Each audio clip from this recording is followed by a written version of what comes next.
Quick kickoffs.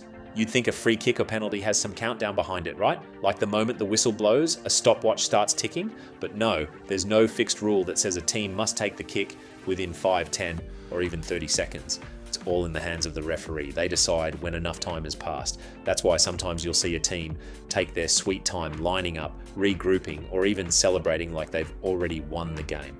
One famous case was when Australia celebrated a successful penalty for almost half a minute before the referee finally awarded a free kick to the opposition. The crowd went from cheers to confusion real fast. Here's the twist. The rule does say the kick must be taken without undue delay. But what counts as undue? That's the grey zone. And it's that very grey zone that causes chaos during tight matches. A ref with a fast whistle can stop you dead. A lenient one might let the kicker compose a symphony before swinging his boot. Teams try to bend the invisible clock as much as possible. You might see players pretending to tie a boot, look for a tee, chat with a teammate, or just stand there while everyone's screaming. It's all part of the game. What's even funnier, spectators rarely know this. They're either celebrating or shouting at the screen, not realizing that the ref might be counting in his head and waiting to decide when it was time. Simply put, it's a rule that isn't really a rule, but breaks matches in ways you'd never expect. The mysterious 50-22 kick. Now, this is a rule that completely flips the game's strategy, and you'd probably miss it if you blink. The 50-22 kick is like that hidden trick in a video game that gives you an edge if you know how to use it. Here's how it works. If a player kicks the ball from behind their own 50-meter line and the ball bounces before going into touch inside the opposition's 22-meter area, then the kicking team gets the throw in at the line out. Yes, the attacking team gets rewarded for kicking the ball out. That's a game changer. The point is to encourage teams to drop more defenders into the backfield, leaving fewer players up front to smash into attackers. Basically, it opens up space and reduces head-on collisions. Clever, right? Since the rule was first trialled in Super Rugby AU and later in the international game, it's created serious buzz. In the 2023 Six Nations alone, there were 16 successful 50-22 kicks, each one catching the defending team totally off guard.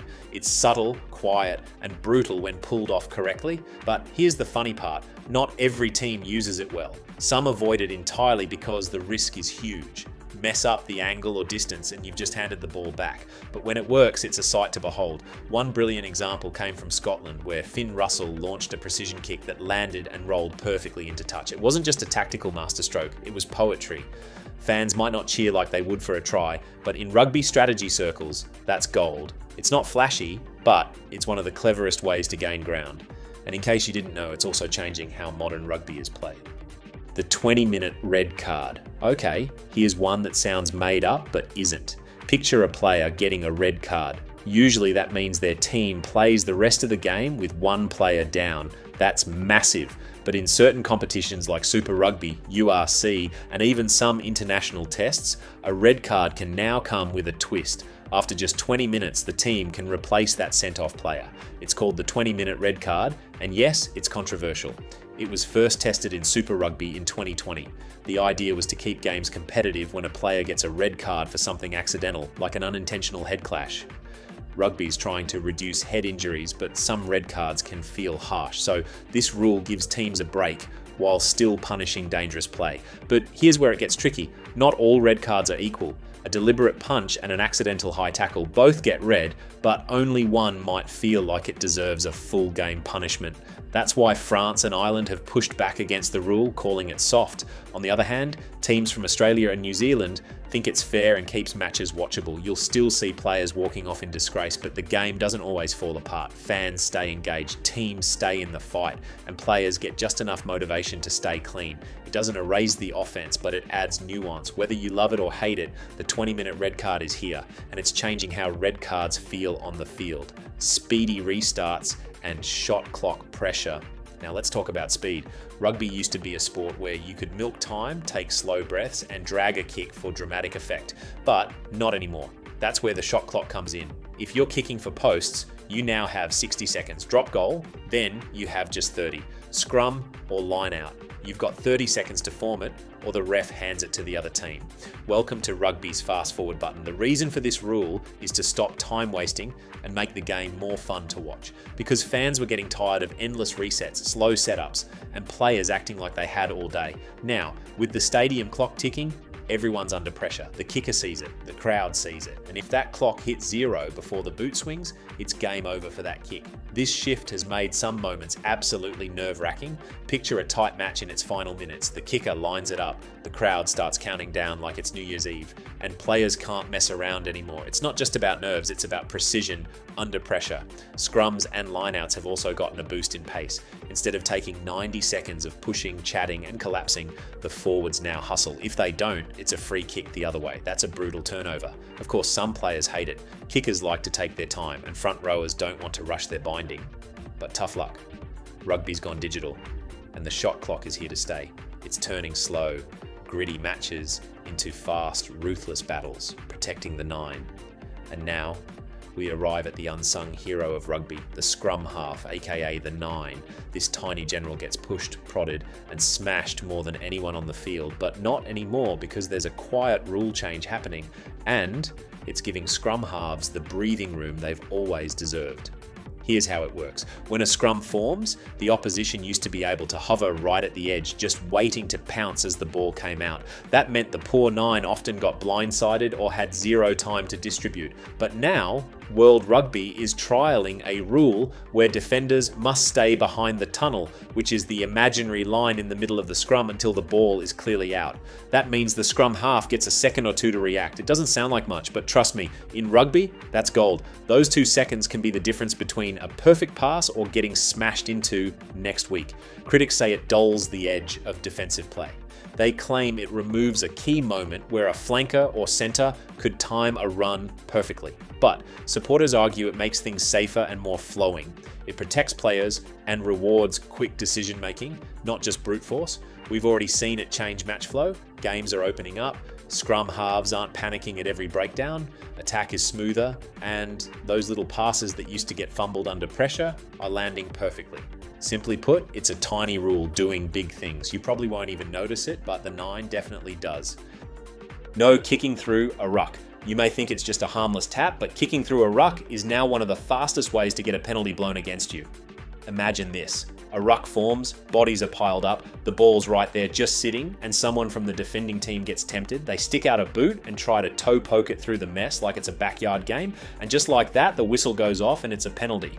Back in the day, players used to get away with this all the time. It wasn't exactly legal, but refs weren't too strict about it. Sometimes the ball would even pop loose and the crowd would cheer like it was magic. But safety rules have gotten way tighter now, since rucks are already one of the most dangerous parts of the game. Limbs are everywhere, heads are down, people are stepping on each other, and then someone thinks it's a good idea to stick a boot in. Not only is it dangerous, but it also stops the flow of the game. Instead of letting the attacking side recycle the ball and run their play, you've got someone trying to wreck it with one lazy kick. It slows things down and makes everything messy. So now the law says you can't just kick the ball through a ruck unless you're trying to hook it backwards. Forward or sideways kicks are illegal. Even accidental ones can get punished. Players are told to keep their feet off the ball unless they're bound and doing it right. It's one of those rules that looks small on paper, but has a huge impact on how clean and safe the game stays. The line-out maul mandate, okay, so here's where it gets weird. A line-out happens, right? Ball gets thrown in, someone jumps like a salmon, and boom, they catch it. Then comes the maul. Everyone packs in tight like sardines, trying to shove forward. But here's the twist that catches players off guard. Every single player who was part of that original line-out must either join the maul or stay 10 whole meters away from it. No chilling halfway, no maybe I'll join later. It's all in or way out. Why does this matter? Because sneaky players love to hang around near the edge of a maul waiting to interfere. You might think, hey, that guy's just loitering. But in rugby, loitering near a maul when you're not allowed is straight up illegal. It's an obstruction. It blocks defenders. And if the ref catches it, you're looking at a free kick or even a full-on penalty. The rule exists to stop chaos. Without it, every maul would turn into a confusing mess of people jumping in from all sides. And let's be honest, mauls are confusing enough already. You've got players bound together, moving in one slow lump, while others try to stop it without collapsing the whole thing, which is another penalty, by the way. So next time you see a line out and a maul forms right after, keep an eye on who joins. If a player steps back but doesn't go the full 10 meters, the ref will spot it. It's a rule that's easy to forget, but once it's enforced, you'll understand why it's there. It keeps the game honest, the mauls clean, and the sneaky players in check. A tackle with one movement. So here's a situation. A player gets tackled and they hit the ground.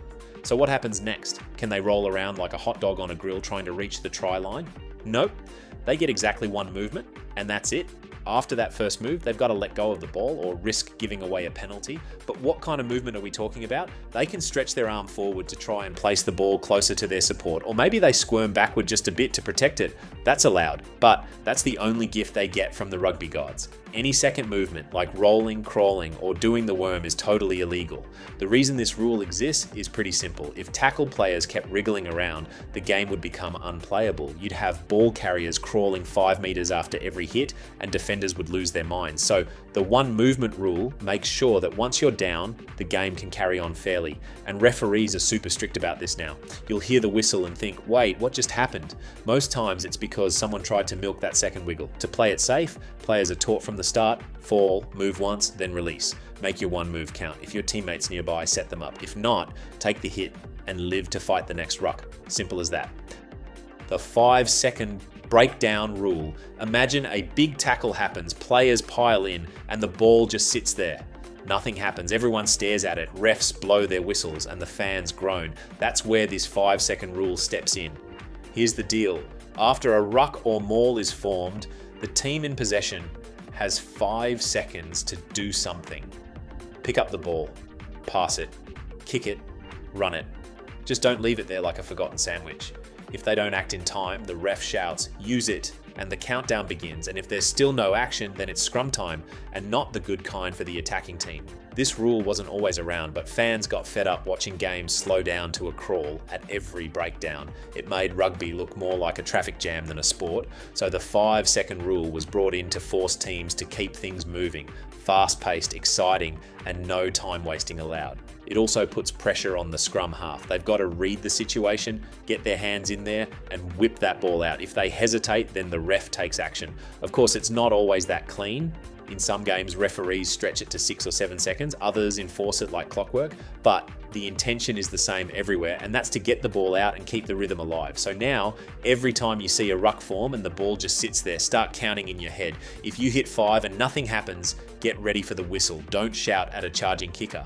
This one might seem silly, but it's very serious in rugby. When a player lines up for a penalty kick or a conversion, everything goes silent. Teammates back off, and even the grass holds its breath. And here's why. No shouting is allowed from the defenders once the kicker begins their run-up. The law is clear.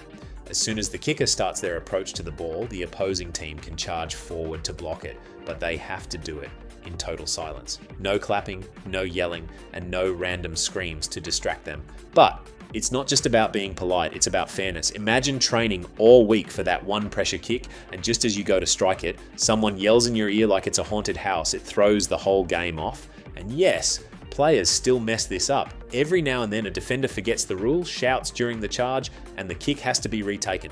It's a harsh lesson, but one that keeps things fair and calm. Some people say it's old-fashioned, but in rugby, traditions like this still matter.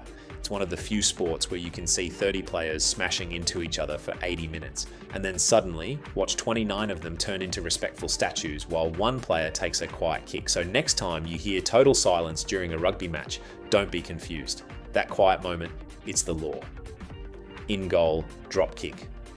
Option. Let's talk about one of the sneakiest rule changes in modern rugby. It's called the goal line dropout, and it's changing how defenders clear the ball under pressure. Before this tweak, if you grounded the ball in your own in-goal area, or if the attacking team messed up and knocked it over the dead ball line, you'd usually get a scrum or a 22-meter dropout. Not exactly thrilling, but here's the thing. Instead of setting up a slow, boring scrum that eats up time and space, teams get to drop kick the ball back into play from their own goal line or 22-meter line, fast, clean, and ready for chaos. This rule isn't just about speed, it's about pressure. It forces attacking teams to stay alert because if they don't pin the ball perfectly in goal, the defending team can send it flying back downfield and flip the script in seconds. Teams like France and New Zealand have already started using this to launch counterattacks. In one 2023 game, South Africa turned a desperate clearance into a try within 20 seconds from deep inside their own end zone. And here's another thing. This rule reduces injuries. No more endless scrums inside the 5-meter line where players slam into each other like wrecking balls. It's safer, snappier, and gives defenders a way out that doesn't feel like punishment. So next time you see a player slam the ball down in their own in goal and walk back calmly for a drop kick, remember? They're not just wasting time, they're flipping the game with one clever bounce. The spear tackle rule. This one's got drama, danger, and a long history of red cards.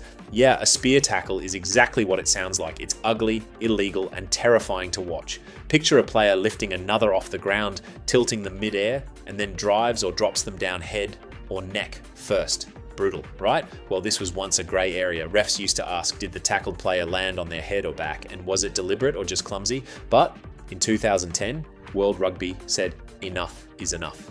The rule changed. Now it doesn't matter if you meant it or not. If your opponent lands on their upper body or neck, you're gone. Straight red, no appeal, no arguing. But this crackdown didn't come out of nowhere. There were growing concerns around concussions, neck injuries, and spinal trauma. Players like Brian O'Driscoll narrowly avoided serious damage after a spear tackle in 2005 that shocked fans worldwide. Some people even blamed a win-at-all-costs mindset that pushed players to the edge, literally and physically. Referees today are trained to spot the signs. Was the player lifted beyond the horizontal? Was their head the first thing to hit the ground? Did the tackler lose control of the movement? If the answer is yes, the card is already coming out before the players even finished falling. And here's the kicker. Some players still get caught doing it, either out of frustration, desperation, or just plain bad technique. But one thing's for sure, in the modern game, if you spear tackle someone, you're not just putting them at risk, you're putting your own season on pause. The eye gouging rule. Now, this is one of the nastiest chapters in rugby's long and bruised history. Eye gouging is exactly what it sounds like, intentionally digging your fingers into someone's eyes during a ruck, maul, or tackle. Yeah, it's as disgusting as it sounds. Once upon a time, this was just part of the chaos, especially in scrums. Players would get buried under 6 or 7 bodies, and in that hidden mess, some used to poke or scratch an opponent's eyes. Refs couldn't see it, fans didn't believe it, and teammates just shrugged it off. It was the dirty secret no one talked about, but that changed in the 1990s. One of the biggest turning points was the Richard Lowe incident. In 1992, the All Blacks prop smashed into an opponent's face and gouged both eyes. Unfortunately for him, the camera caught it. No one could pretend anymore. He got banned for 9 months, which was unheard of at the time. The message was clear. Rugby had to clean up its act. Today, eye gouging is a serious offence, with bans ranging from 12 weeks to 2 years, depending on how bad it is. Even if it looks accidental, if there's hand-to-eye contact, you're in deep trouble. World Rugby made sure of that. The players know it, and no one wants to be that guy on social media, frozen mid-gouge in a screenshot that goes viral. It's not just dirty, it's cowardly, and modern rugby's all about power with respect. Still, every few years it pops up again, a sneaky finger, a blurry replay, and the crowd gasps. Because when eye gouging rears its ugly head, the game stops being a sport and becomes something else entirely. Legally, hacking an opponent. Now here's a story that sounds made up, but it's 100% real. Back in the early 1800s, rugby had a move called hacking. Sounds cool, right? Except it wasn't. Hacking meant straight up kicking people in the shins. Not gently, and certainly not playfully. I'm talking about full-on stomping. As in, you ran up to someone and smashed your boot into their legs to stop them from running. And this wasn't even a foul, it was a tactic. Rugby and early football both used it. It was brutal, painful, and totally normal. Some schools like Rugby School thought it built character. Others, like Eton and Harrow, thought it was barbaric. That argument eventually split the sports in two. Rugby went one way and soccer went another. And hacking was one of the reasons why. There are even stories from the 1860s about players strapping metal plates to their shins before matches, and guess what? The rules said nothing about it. If you wanted to protect your legs from being shattered, you had to come prepared like a medieval knight. Eventually, common sense prevailed. After years of debate, the Rugby Football Union banned hacking in 1871. Some hardcore players protested, claiming it would ruin the sport, but it didn't. Today, hacking lives on only in history books. But if you ever wondered why rugby tackles are waist high and why soccer players dive when touched, thank the days of hacking. It was so extreme that it birthed two different sports. One focused on agility, the other on brute strength. So next time someone says rugby's soft now, remind them it used to be legal to kick someone's legs until they couldn't walk. Maybe today's yellow cards aren't so bad after all. If you enjoyed this, there's plenty more rugby videos in the works. I would greatly appreciate if you could subscribe. Thanks for watching.